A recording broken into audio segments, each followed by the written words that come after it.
Magandang tanghali mga kababayan, biker adventure. Mayroon lang akong napakamahalagang video na isi-share sa inyo mga kaibigan. Sana panoorin nyo hanggang dulo ang video ito. Napaka-importante, no? Napaka-informative itong video na to mga kababayan. Itong pahayag ni Rodante Marcolita patungkol doon sa kanyang panindigan sa West Philippine Sea at ang mga nagmamagaling, no, yung mga kalaban, yung mga kaanib sa administrasyong Marcos ngayon, yung parang sindikato pag gumalaw mga kababayan ay tinatawag siyang senador daw. Parang pro China ang tingin na kay Rodante Marcolita. Pero napakaganda, napakaliwanag, no, sa mga sinasabi ni Rodante Marcolita sa interview na to ni RBR. Mga kababayan, panoorin ito natin hanggang dulo ang video na to upang maliwanagan tayo at maintindihan natin kung ano talaga ang tunay nga nangyayari at ano talaga dapat ginagawa ng mga nasa katungkulan, no, ang kanilang tungkulin nga hindi nila ginagawa, hindi nila tinutupad ang kanilang dapat ay kanilang tungkulin dyan sa West Philippine Sea, no? Nangyari mga kababayan, parang mayroon tayong deklarasyon sa West Philippine Sea pero wala tayong hawak na titulo, no? Ito at huwag kalimutang mag-subscribe mga kababayan dito sa aking munting YouTube channel, Biker Adventure. At panoorin natin mga kababayan itong video na i-share ko sa inyo at sana panoorin nyo hanggang dulo at marami kayong mapupulot na mga kababayan at dito parang maliwanagan ang ating isipan sa mga tunay nga nangyayari diyan sa West Philippine Sea kung sino yung mga may pagkukulang mga kababayan. Okay, panoorin natin ang video. Na senador, pinamimigay nyo na raw ho ang ibang teritoryo ng Pilipinas. Gawa-gawa nila yon na RDR. Kahit kailan hindi ko sinabing may ipamimigay tayong parte ng ating teritoryo. Pero may gumawang isang senador dyan na huwag na nating banggitin ang pangalan. Sa kanya lahat nagmula ito. Nakapag-deliver ako ng privilege speech ng dahil lamang doon.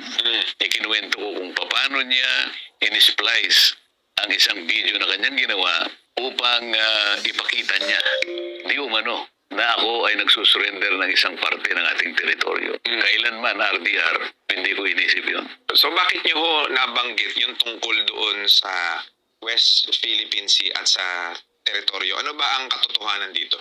Ang katotohanan dito, pinag-uusapan lang natin yung karagatan na sa ganang atin na gusto nating tawagin na West Philippine Sea. Kaya lang, merong isang administrative order noon pang 2012 na kung saan ang ating pamahalaan sa pamamagitan ng NAMRIA, katulong ang Department of Foreign Affairs, kailangan ay gawin ang mga tuntunin, mag-submit ng mapa ng Pilipinas kasama ang West Philippine Sea. At lahat ng mapa ito at mga charts na kailangan, i-deposit sa opisina ng United Nations. So, ibig sabihin, ang kumikilala na ito ay West Philippine Sea lang ay tayo, hindi ito kinikilala ng ibang bansa? Sa ngayon, tayo lang kasi sinabatas natin ito eh. Ako naman, RDR, gusto ko naman ito'y maging opisyal at tawagin ng West Philippine Sea at mangyayari lamang yan kapag yung mga hakbangin na hinihingi ng United Nations ay gawin natin. So, ibig sabihin, ang tanging hangad ninyo, gawin itong opisyal.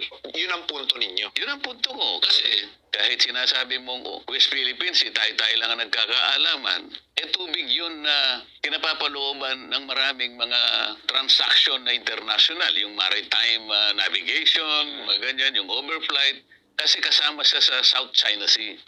So mabuti ka ako, ang gawin natin, official sanang ma-drawing yung mapa ng West Philippine Sea. Ibig sabihin, hindi official yung drawing o walang drawing ng West Philippine Sea na kinikilala ng ibang bansa? Wala pa. Hindi pa kilala ang West Philippine Sea. Yun ang tinatrabaho ninyo? Yun ang aking isinusulong sapagkat yun naman batas ang nagsabi. 14 na taon nang nakararaan. Kaya nga, pinatatawag ko sana yung NAMRIA Bakit hanggang ngayon, yung mandato ng batas na ipinagagawa sa'yo, kasama pa ang ilang ahensya ng gobyerno, lalo-lalo ng DFA, bakit hindi nyo pa na-drawing? Kasi nga, hindi pa ninyo ginagawa yung mga hakbang para sa ganon ay magawa nga natin yung layunin ng batas. Anong ginawa ng mga nakaraang administrasyon, mga nakupong senador, mga politiko? Anong ginawa nila? Kaya nga ako na lang nagtatanong ngayon, 14 na taon nang nakararaan. Kung maalala mo, 1953, doon sa ating Eastern Seaboard, sa silangan bahagi ng ating bansa, tingnan mo sa mapa ng mundo ng mga karagatan, nandun yung Philippine Sea. 1953 pa yon. Bawat dekada nagre-review. Meron na naman 2002. Nandun na naman yung ating Philippine Sea. Philippines, official yun, nakadrawing yun. Official yun. Kilala yun. At kapag ka yun ay kinilala at nakasulat sa mapa ng mundo ng mga karagatan, makikita mo meron siyang chart. At yung chart na yon, meron siyang coordinates. Kasi kung wala kang chart na merong coordinates, hindi matatala yun. Ngayon ang tanong ko, kung nagawa natin in 1953, ba't hindi natin magawa na mag-drawing uli sa western side ng ating bansa at tatawagin naman nating West Philippine Sea? Pagkatapos tatawagin akong senador, inilalaban ko lang ang opisyal na pangalan ng West Philippine Sea na dapat nating gamitin para kilalanin tayo ng mundo. Hindi lang China, buong mundo ang kikilala sa atin. Ibig sabihin, all these years, wala tayong, kumbaga sa sasakyan, wala tayong ORCR, kumbaga sa bahay, wala tayong titulo. Dapat opisyal na kinikilala din ng buong mundo na opisyal yun nasa atin. Sa pamamagitan po ng effort ninyo, at kung magkakaroon ho ng pagkakaisa, sa palagay nyo ho ba, maiu-opisyal natin yan? Bakit naman hindi? Kung pagtutulong-tulungan natin. Baka sakaling ang problema nila, budget. Hindi natin alam eh. Meron din problema kung pag-uusapan ay yung mga legal obstacles na nakapaloob sa UNCLOS mismo. Pero kinakailangan hanapan ng paraan. Oo. Maaari din naman na ang problema yung physical difficulty. Kasi kung iisipin natin, sabi ko nga sa'yo, nakadefine na yung West Philippine Sea. Kasama dyan ang ating Luzon Sea, yung territorial sea ng Bajo de Masinloc, yung ating EEZ, at saka yung maritime features ng Kalayaan Island Group. Tama ka, Twin, huwag mong iit sa puwera yun. Ngayon, ang physical difficulty nila dyan, paano mo susukatin yung individual na territorial seas ng mga features na nandun sa Kalayaan Island Group? 15 doon o higit pa. 4 lamang doon ang occupied natin. So yung 4 na yun, baka sakali, madali nating makukuha yung territorial sea nila. Kasi gagawa pa tayo ng archipelagic baseline. Aba, hindi naman biro-biro yun, RTR. Gagamit ka ng mga marine survey vessels. Meron kang mga divers, meron kang mga technical crew. 4 pa lang ang pinag-uusapan natin. Dahil tayong naka-occupy doon, maaaring hindi masyadong ganun kahirap. Bagamat gagastos ka talaga. Paano yung mahigit na 15? Ang maka-occupy doon ay Vietnamese, China, Malaysia, at iba pang mga ibang lahi. Paano mo susukatin yun? Kaya lang, hindi pwedeng hindi nila isama yun. Sapagkat bahagi siya ng definition ng ating West Philippine Sea. Pinakikilala ko sa kanila ngayon. Siguro doon sila nagkakaroon ng problema. Paano paano natin idodrawing? Ngayon, ang daming sumasatsat. Sabi ko nga sa'yo, ang daming nagpapaliwanag. Kinikilala pa nila dahil Justice ng Korte Suprema. Yung iba ay profesor ng University ng Pilipinas. Mga matatalino yan. Yung isa ay dating Commodore na ngayon ay Rear Admiral na. Bakit tayo mag-aaway-away? Ayaw nyo ba na opisyal nating ma-drawing yan para kilalanin ang buong bansa?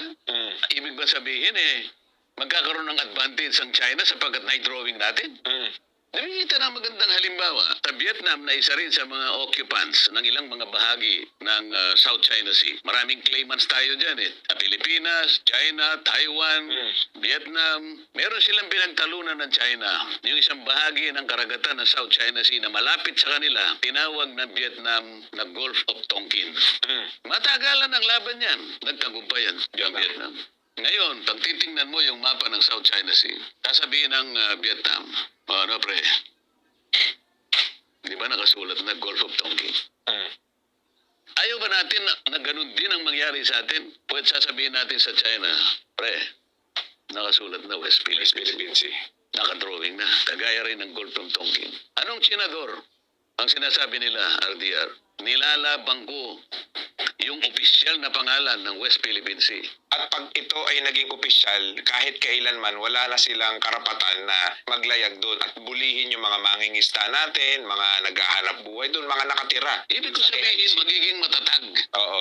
yung pag-aangkin natin ng bahagi na yun ng karagatan. Opisyal na nakikita sa mapa. Mas matatag ang ating paninindigan kaysa sasabihin mo lang sa akin, atin ito, West Philippine Sea. Sa lupa kasi meron tayong tinatawag na muhon na hanggang doon yung property mo, di ba? Pagka sa tubig, ano po ang magandang maging basihan?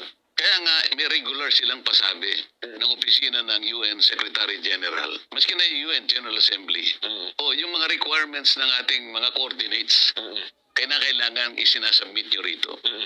O sabi nung ex-justice ng Korte Suprema, hindi na kailangan. O bakit daw? Hindi ko maintindihan sa kanya. Kaya nga sinasabi ko hanggang kaninang umaga, ito puro sat-sat lang itong mga ito eh. Mm. Ang UNCLOS RDR, hindi lamang isang international treaty Mm. na nagtatakda ng mga karapatan ng mga bansa. Nagtatakda rin siya ng obligasyon. Dalawang bagay yun. Mm. Yun ang mga professor daw ng Universidad ng Pilipinas. Mm. Ay hindi, may mapa na. At nag-submit na. Oo. Di ba niya alam na kahit ngayon pwede kong buksan sa magitan ng website, Division of Oceans and the Law of the Sea, DUALOS. Mm. Pag binuksan mo yun, makikita mo ano-ano ang mga materyales na sinabmit ng anong bansa at kailan. Real time, makikita mo. Mm. Bakit sasabihin niya na nagsabit ng Pilipinas? Nakagawa ang NAMRIA ng mapa, pero hindi niya siguro naintindihan, administrative map ang ginawa nila. Yung administrative map ay isang mapa na tumutukoy sa mga political subdivisions ng isang bansa. Mm. Ano yung iling mga regions, asan yung mga probinsya, iba-ibang kulay pa yun eh. Yun ang administrative map. Mm. Yun ba yung mapa na sinasabi ng administrative order na isasubmit mo sa opisina ng United Nations? Hindi, subukan niya isubmit yung administrative map kung tatanggapin. Ibig sabihin, kapag ka nakapag-submit tayo ng mas akma at mas tamang dokumento, doon pa lang gugulong na Re-reviewin kasi ng re-reviewin ng IHO, kasangkot yun. Merong checklist doon, titingnan niya kung pumasa lahat sa pangangailangan. Mm. Eh wala eh, parang hinatulan na ho kayo ng mga kababayan natin dahil doon sa mga post na kayo daw ho ay ipinamimigay ninyo.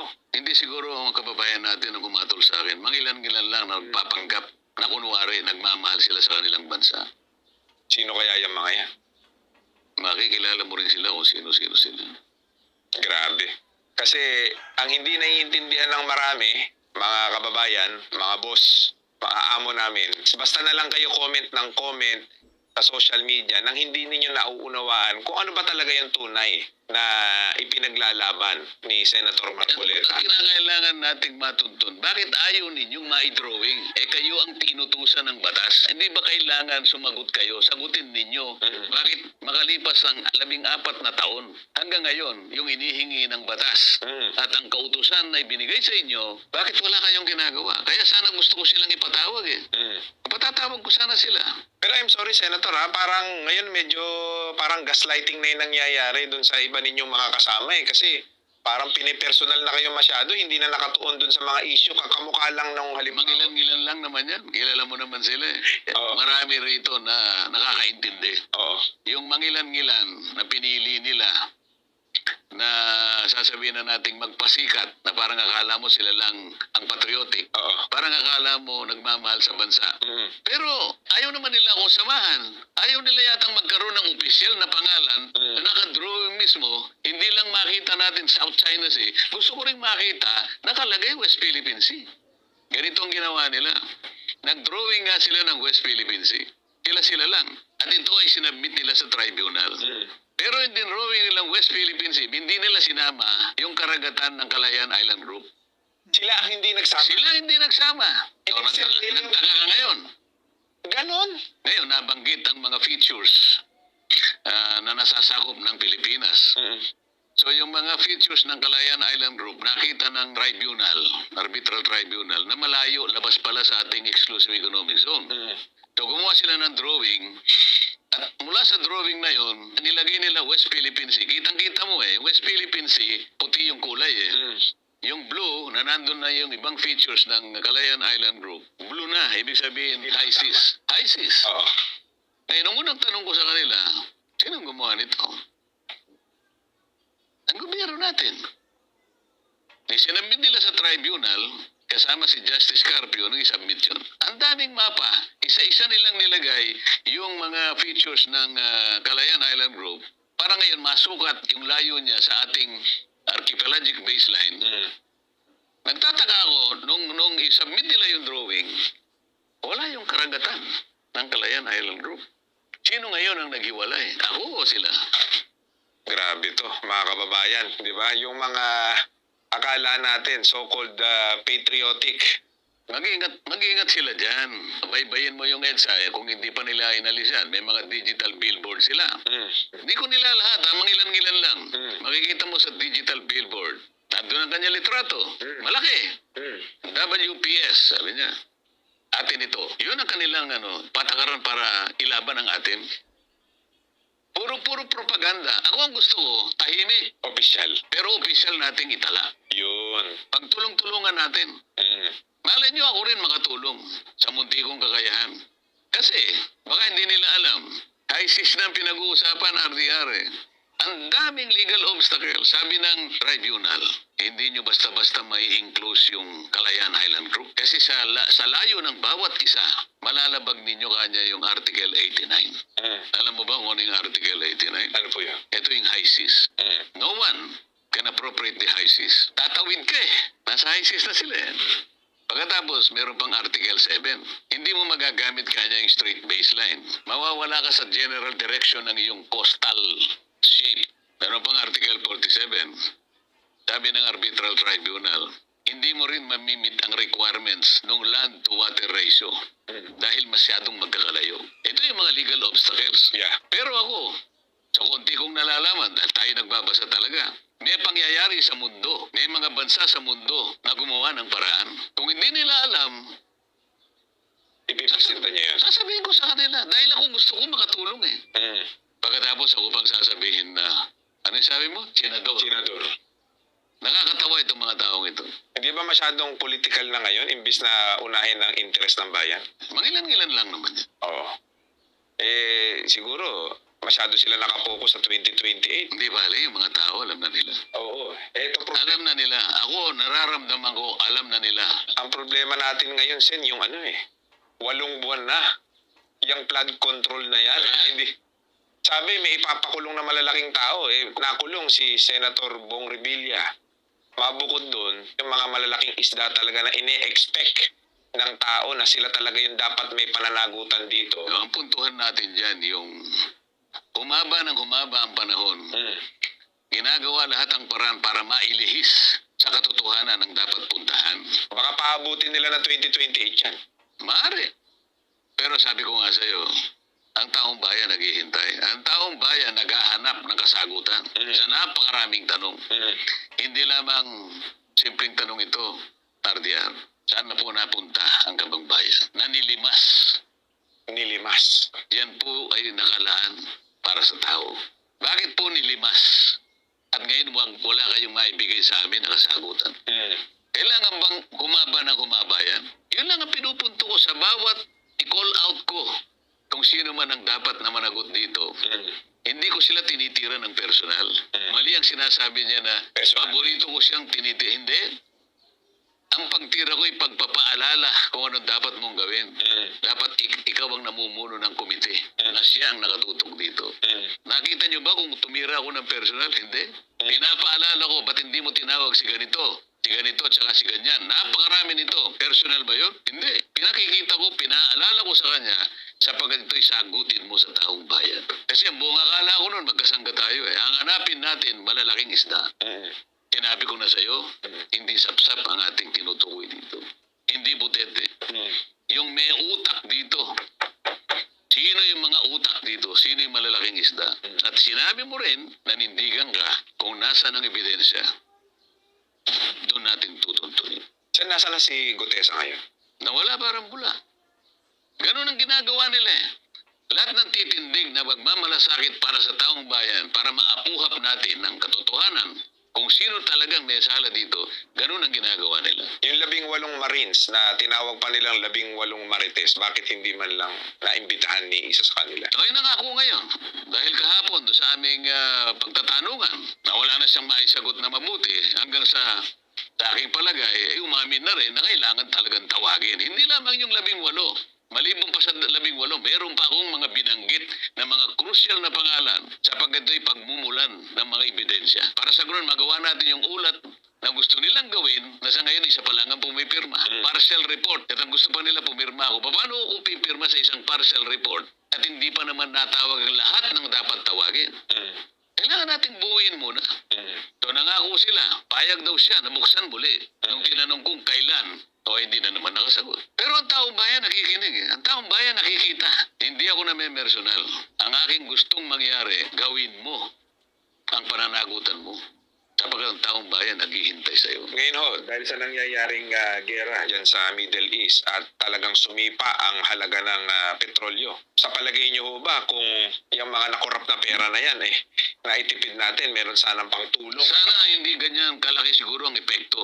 Maaring maapektuhan tayo, ngunit kung walang nangyaring ganito, nakahanda sana tayo.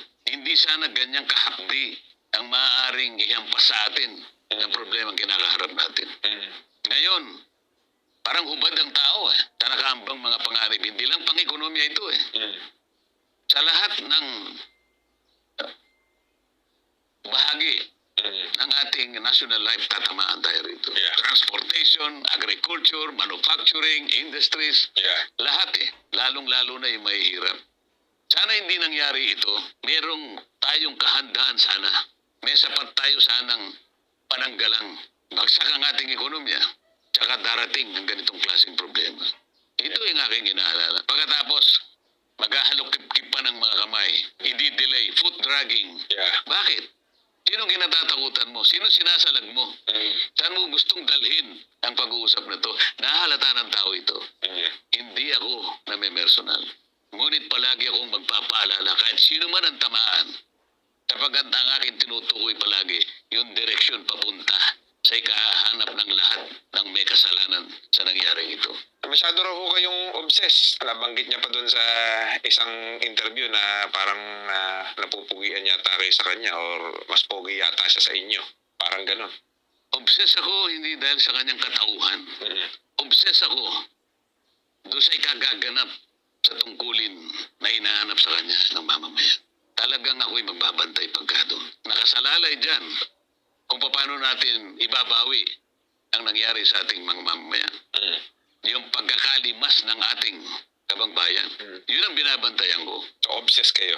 Obsess ako kung ang pag-uusapan ay yung pagganap ng dapat na gagawin niya alang-alang sa bayan at sa mamamayan. Tama naman yun para sa interes ng Pilipino. Bilang Panguli, mensahe nyo ho sa mga kababayan natin na patuloy na sumusuporta, naniniwala ho sa inyo. At yung siyempre yung mga tagapagtanggol nyo ho sa social media dahil siyempre nasaktan din ng marami sa kanila na tinawag kayong tsinador. Ano ang masasabi niyo doon sa mga supporter ninyo? Ang importante ay magawa natin ang lahat ng ito. Ano man ang ibato nila sa atin. Kung halimbawa nagagalit sila sa ginagawa kong yan, wala akong magagawa. Ayun ang tungkulin pong ibinigay nyo sa akin. Kaya po ako nandito. Kaya ako po nagpapaalala sa inyo, huwag na ninyong intindihin kung anong binabato sa akin. Ang intindihin po ninyo ay ang inyong kapakanan na kailangan po nating ilaban.